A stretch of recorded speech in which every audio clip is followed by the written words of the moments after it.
Pentagon.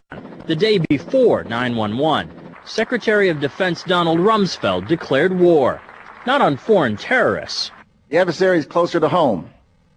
It's the Pentagon bureaucracy. He said money wasted by the military poses a serious threat. In fact, it could be said that it's a matter of life and death. Rumsfeld promised change, but the next day, the world changed. And in the rush to fund the war on terrorism, the war on waste seems to have been forgotten. My 03 budget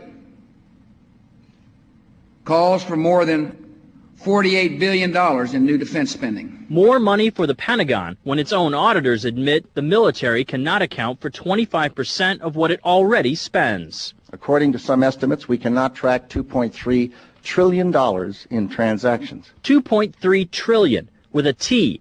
That's $8,000 for every man, woman, and child in America. To understand how the Pentagon can lose track of trillions, consider the case of one military accountant who tried to find out what happened to a mere $300 million. We know it's gone, but we don't know what they spent it on.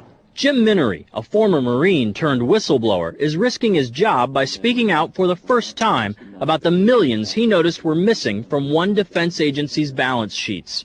Minery tried to follow the money trail, even crisscrossing the country looking for records. The director looked at me and he says, "Why do you care about this stuff?"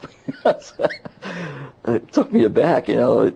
My supervisor asked me why I care about doing a good job. So he was reassigned and says officials then covered up the problem by just writing it off. They got to cover it up. That's where the corruption comes in. They've got to cover up the fact that they can't do the job. The Pentagon's Inspector General partially substantiated several of Minery's allegations, but could not prove officials tried to manipulate the financial statements. 20 years ago, Pentagon employee Franklin C. Spinney made headlines exposing what he calls the accounting games.